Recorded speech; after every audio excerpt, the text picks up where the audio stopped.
He laughed when he saw the quiet woman standing by the doorway, but before this hour was over, the proudest coach in Cedar Ridge would wish he had simply said welcome.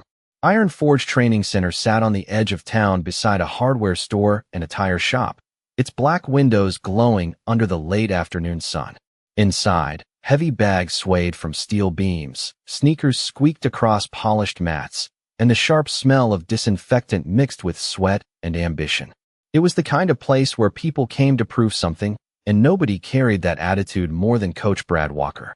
At 48, Brad had built a reputation larger than the gym itself. He was 6'3", broad-shouldered, silver at the temples, and loud enough to fill every corner of the room without a microphone. Former regional titles hung framed behind the front desk, each one polished brighter than the truth. Students admired him, feared him, or both. Around town, parents spoke his name like a shortcut to discipline. In the gym, nobody questioned him. Nobody, until that Thursday evening. Brad paced the center mat with a whistle around his neck, correcting stances, barking instructions, and enjoying the way conversations stopped when he spoke. Hands up, Trevor. Feet wider, Nate. Balance matters more than ego. The irony was lost on him. Near the water station, assistant coach Mike Dawson laughed too hard at every joke Brad made. A few younger students copied Brad's swagger, hoping confidence could be borrowed like gym towels. Others trained quietly and kept their eyes down. Then the front door opened with a soft chime. Few people noticed at first. The woman who entered did not look like someone trying to make an entrance. She wore faded blue jeans, white sneakers, and a gray hoodie zipped halfway to her neck. A canvas tote bag rested on one shoulder.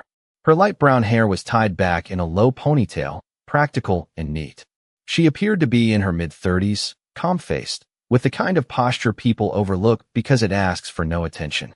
She paused near the doorway, taking in the room with steady eyes. No nervousness, no neediness, just quiet observation. Mike noticed her first and smirked. Lost, ma'am. A few students chuckled. Brad turned, saw her, and smiled the way some people smile when they believe they've already won. He strode toward the entrance, whistle bouncing against his chest. Evening, he said loudly enough for half the room to hear. Yoga studio is 2 blocks east. We do real training here. Laughter rippled across the mats. The woman did not flinch.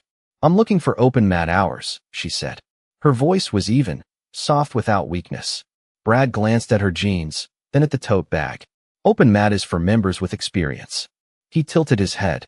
And this doesn't exactly scream experience. More laughter. A teenage girl near the lockers looked uncomfortable and turned away. The woman simply nodded once. I called earlier. Someone said visitors were welcome. Brad's smile thinned. Being corrected in public, however gently, was not something he enjoyed. Visitors are welcome to watch, he said. Training is different. We keep standards here. He gestured toward the benches by the wall, as if dismissing a salesperson. You can sit there and learn something. The room waited for embarrassment, apology, retreat. Instead, she thanked him. Calmly.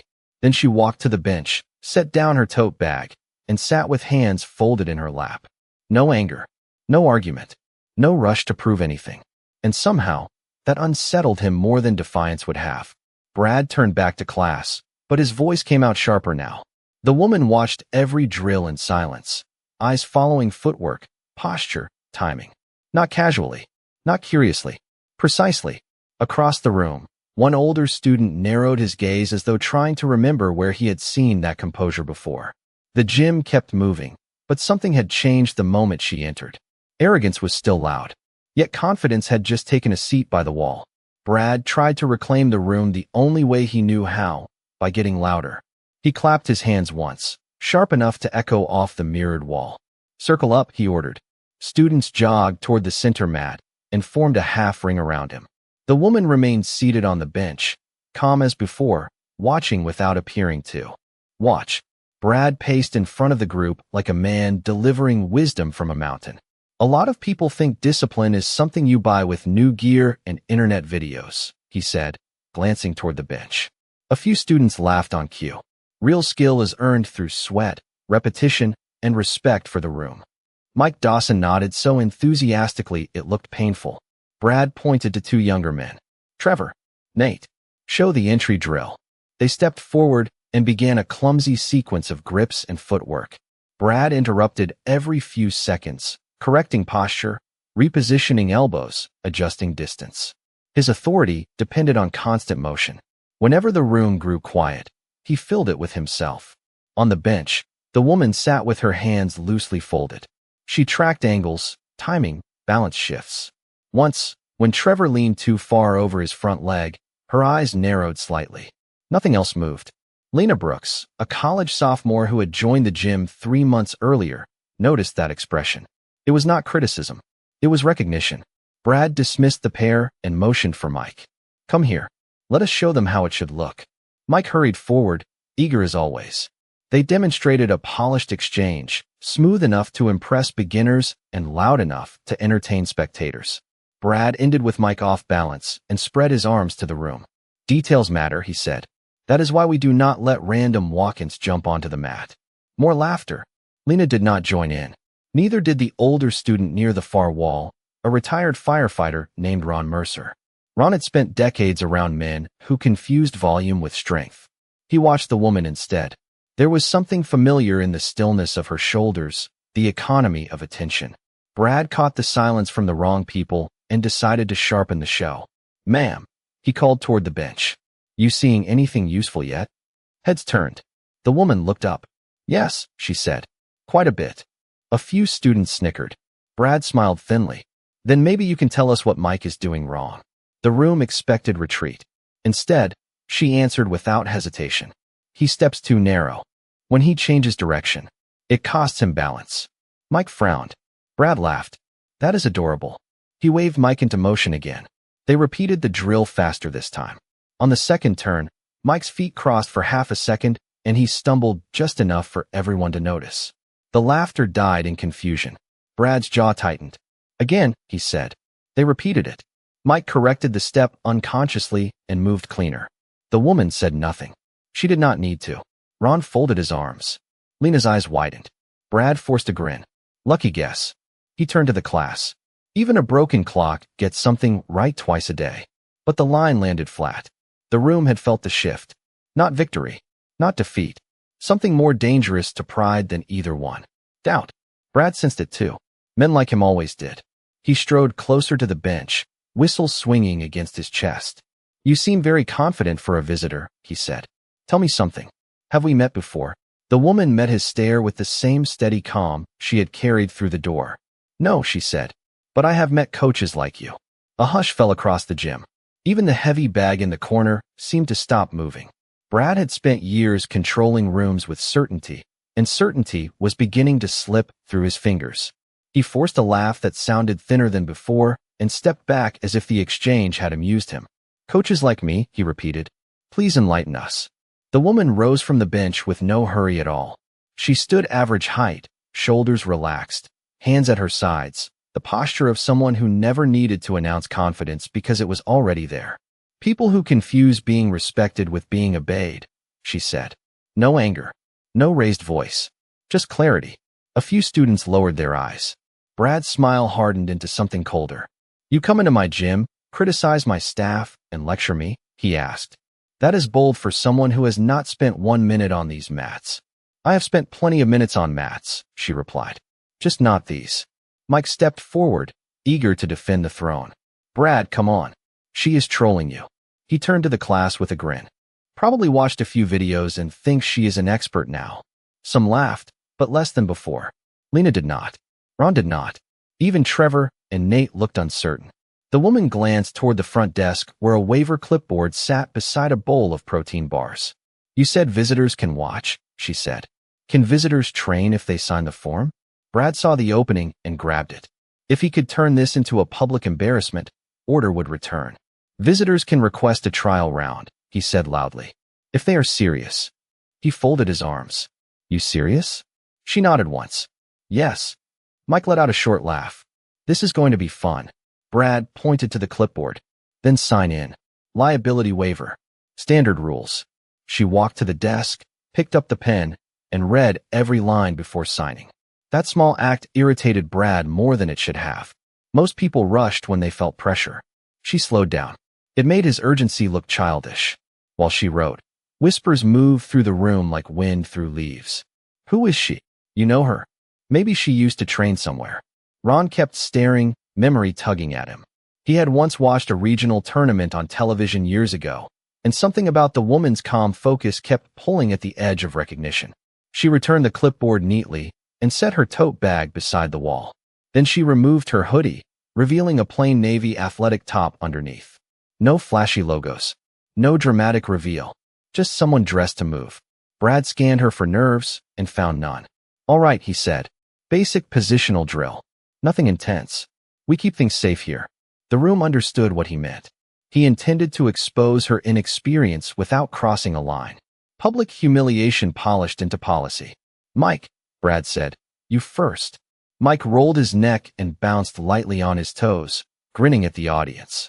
I will go easy, he announced. A few students chuckled.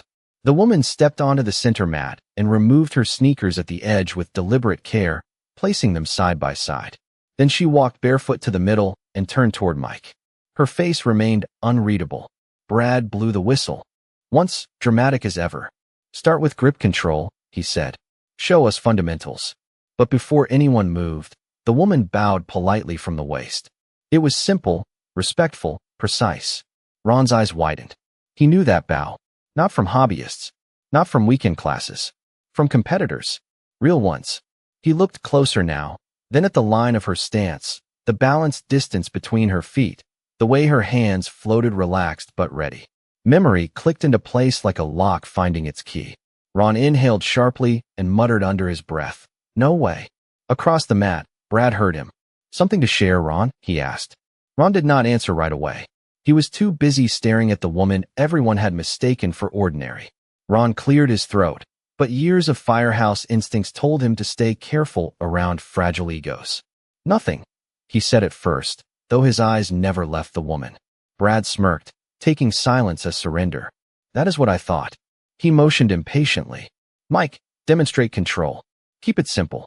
Mike stepped forward with exaggerated confidence, hands raised loosely, playing to the room.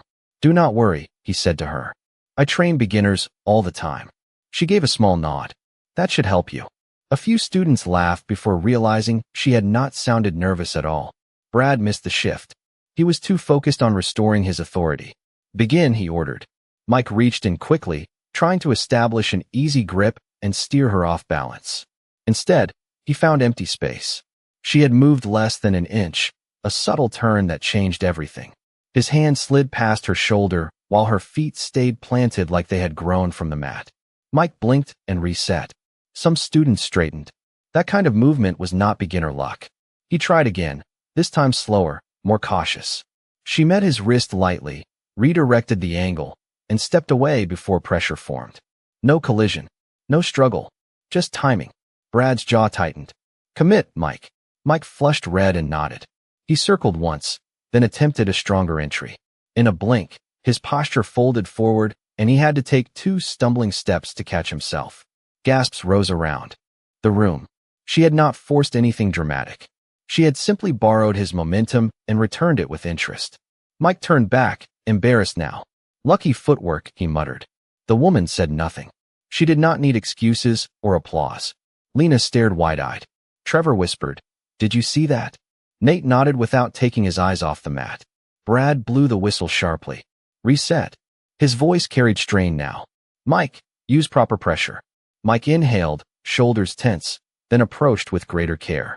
The room had gone quiet enough to hear the ceiling fan. This time he reached with patience, trying to trap her movement first. She allowed the contact for half a second, then rotated smoothly, guiding his balance just beyond comfort. Mike dropped to one knee to steady himself and immediately stood again, pretending it was intentional. Nobody believed him. Ron almost smiled. He knew now exactly who she was, though the years had softened the face he remembered from televised podiums and magazine photos. Emily Carter, national champion, known for making stronger opponents look confused rather than defeated. Brad sensed the room slipping further away. Enough games, he snapped.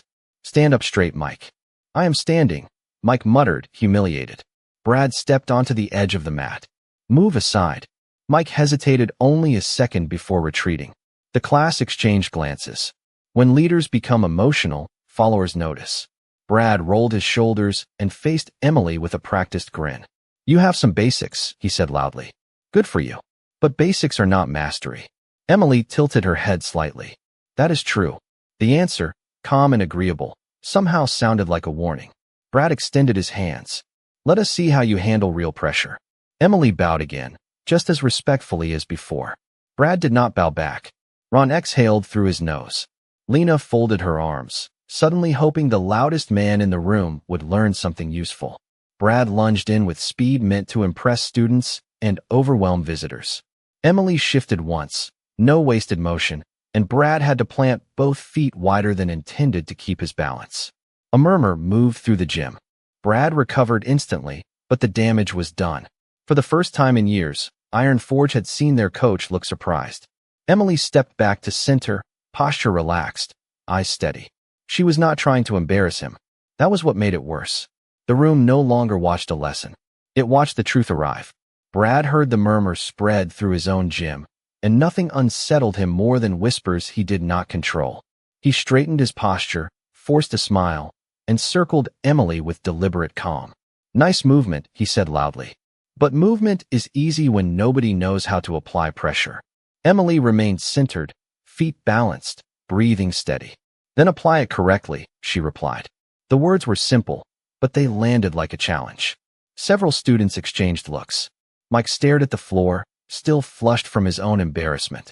Brad stepped in again, more cautious now.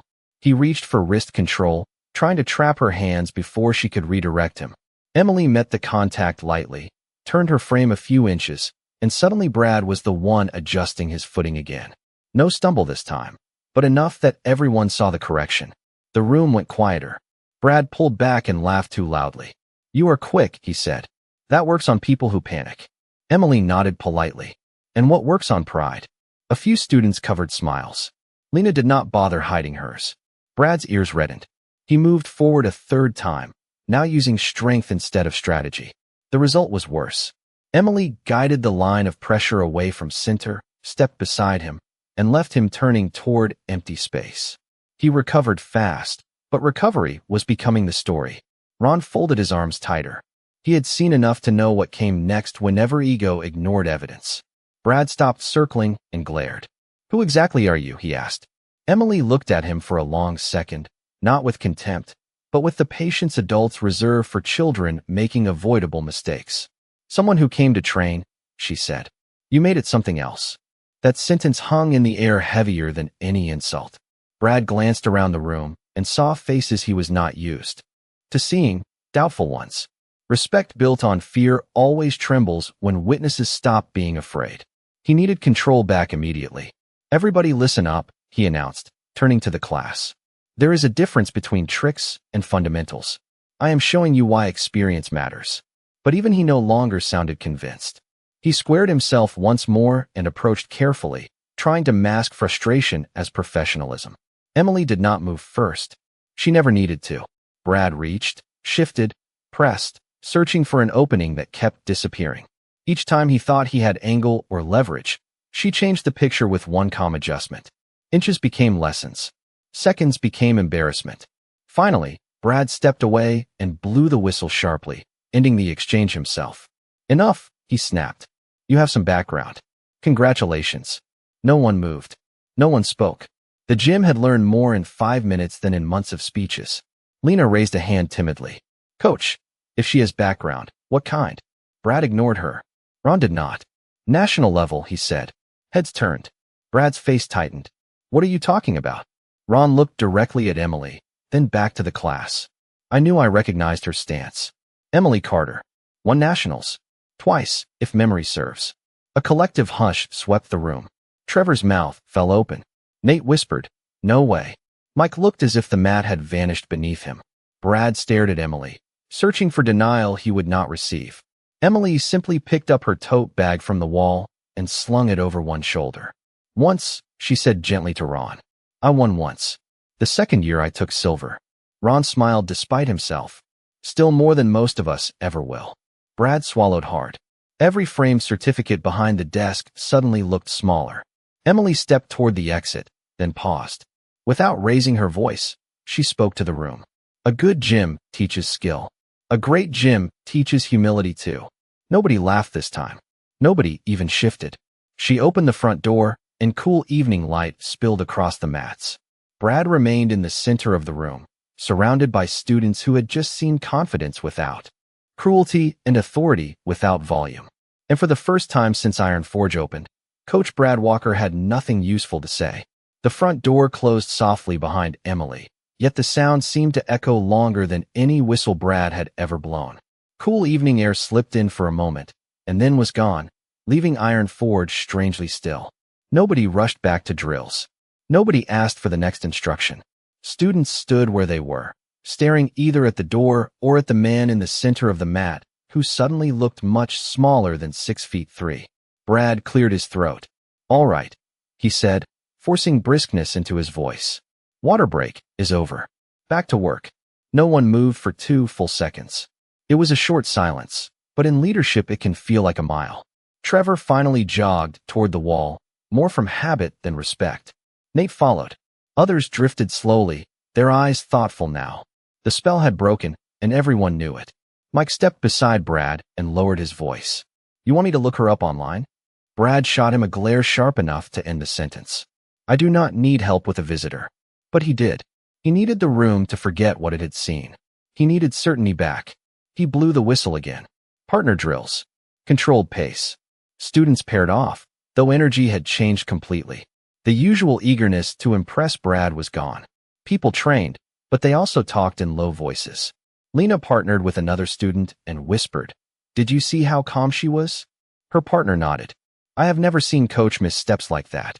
Near the mirrors, Ron adjusted hand wraps and said nothing. He had learned long ago that truth does not need many words once it enters a room. Brad walked from pair to pair correcting technique, but each correction now carried a trace of defensiveness. Elbow tighter, hips lower, keep balance. The last word landed awkwardly, and a few students noticed. He noticed them noticing. Pride can survive being wrong. It struggles when witnesses remember. After 20 minutes, Brad called class to a close earlier than usual. "That is enough for tonight." He pretended fatigue, though everyone recognized. Retreat. Students gathered bags and bottles, but unlike other nights, many did not line up to thank him on the way out. Several simply nodded and left. Lena paused at the desk, glancing at the framed photos on the wall.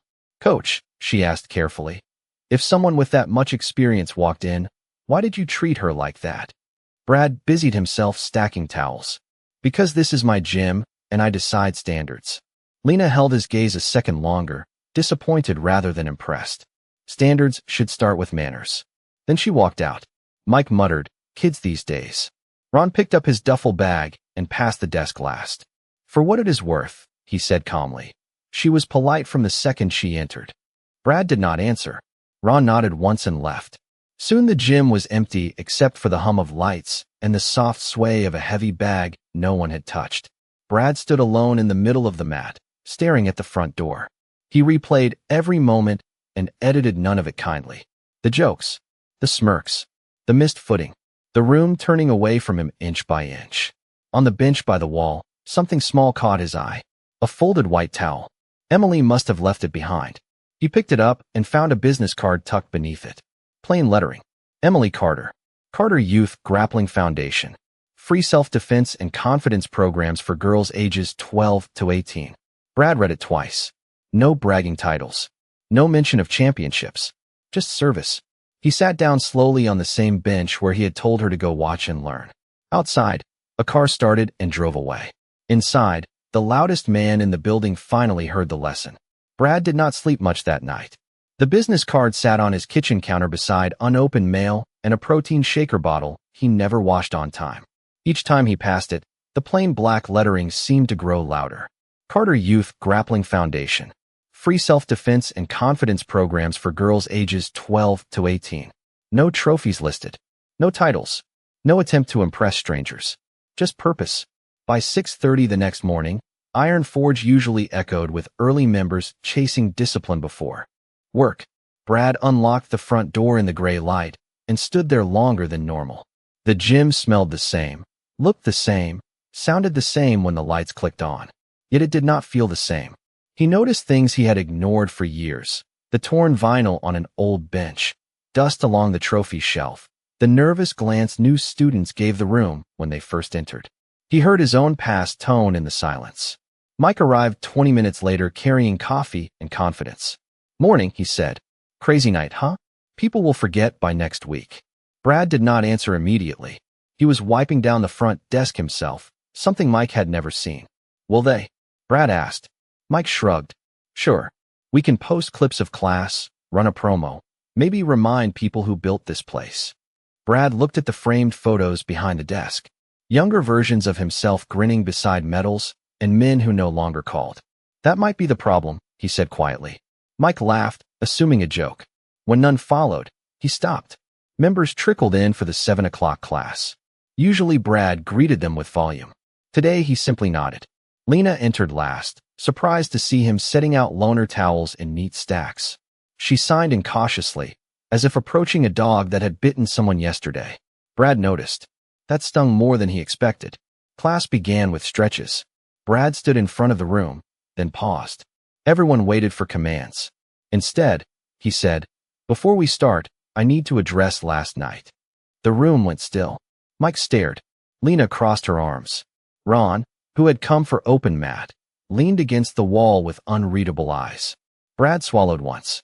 "I treated a visitor poorly. I judged her before I knew anything about her. I made this place smaller than it should be." Some students looked shocked. Others looked relieved. Apologies from proud men are rare because they cost more than money. "If any of you thought that behavior represented strength," Brad continued, "it did not." He glanced toward Lena. "It represented insecurity." Lena slowly uncrossed her arms. Mike looked down at his shoes. Brad exhaled. "This gym will have standards. But they will begin with respect." No one clapped. This was not a movie moment. It was better. It was believable. Class resumed differently. Brad corrected technique without mocking anyone. He thanked Trevor for helping a newer student. He asked Lena to demonstrate footwork she had improved. He listened when Ron suggested adjusting beginner drills for older members. The room noticed every small change. Trust returns by inches. Near the end of class, the front door opened. Conversation stopped. Emily Carter stepped inside wearing navy training pants and carrying the same canvas tote bag. Morning light framed her silhouette. Brad stood very still. She held up a folded towel. "I think this is yours," she said. A few students smiled nervously. Brad walked to the desk, then around it, meeting her halfway. "Actually," he said, voice steady but humble, "it was yours. But thank you for bringing it back." Emily glanced around the room. The atmosphere had changed enough to be felt. "Looks different in here," she said. Brad nodded once. "Trying to." He held out the business card. "You left this too." Emily smiled faintly. "No," she said. "I think I left it on purpose." Ron chuckled under his breath. Lena grinned openly now. Brad looked at the card, then back at Emily. "Would you consider teaching a seminar here sometime?" Emily studied him for a long second. The old Brad would have hated that pause. The new one understood it had to be earned. Emily let the silence sit for a moment, not to punish Brad, but to measure whether change had arrived or merely borrowed better words. Around them, students pretended to stretch while listening to every breath. Mike stood near the water station, unusually quiet. Lena tried and failed to hide her excitement. Ron leaned against the wall with the faint smile of a man who had seen enough life to appreciate rare moments. Emily looked back at Brad. "A seminar about what?" she asked. Brad did not rush the answer. The old version of him would have filled space with promises and salesmanship. "About fundamentals," he said. "Respect. Confidence. The things I should have been teaching better already." Emily studied his face.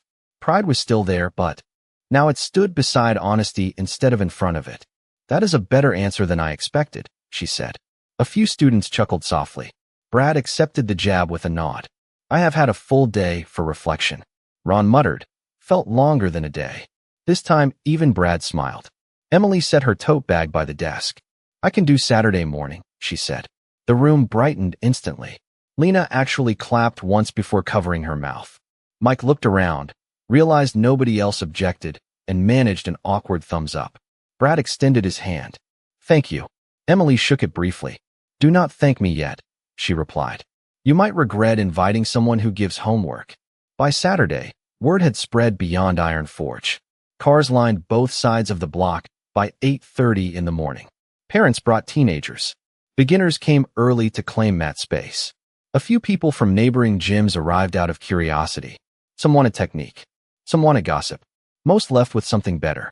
Brad had arrived before sunrise to mop floors himself. He set out extra water coolers, arranged chairs, and removed 2 oversized photos of his younger championship days from the lobby wall. In their place, he taped a simple sign: "Everyone starts somewhere." When Emily walked in at 9 sharp, conversation softened on its own. She wore plain training gear and carried no aura except calm competence.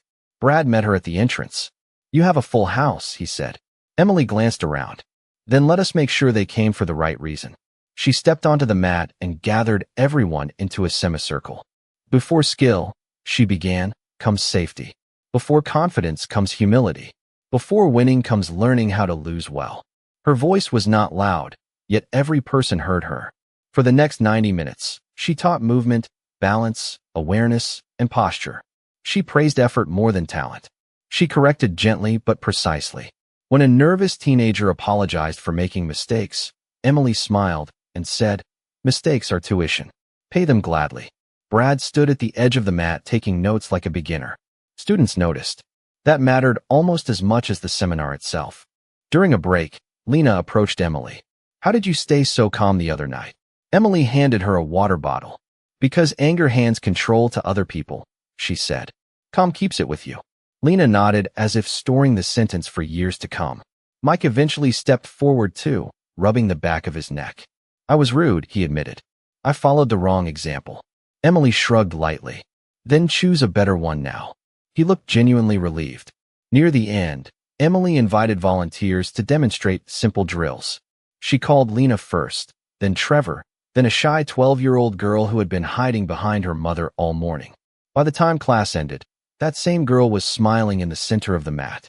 Applause filled the room, not for dominance, but for courage. Brad waited until everyone began packing up. Then he faced the group. "This was the best session this gym has ever had," he said. No one argued. He turned to Emily.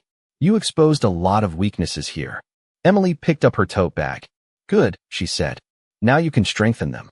The room went quiet again, but this time the silence felt grateful.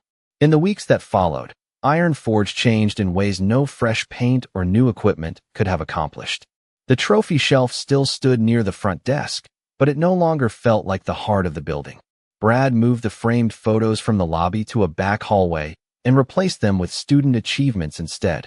A middle school wrestler who earned her first medal. A father who lost 40 pounds and lowered his blood pressure. Lena receiving her first stripe promotion with tears in her eyes. Trevor helping coach the beginner class. Quiet victories had taken the best wall in the room. Brad changed other things too.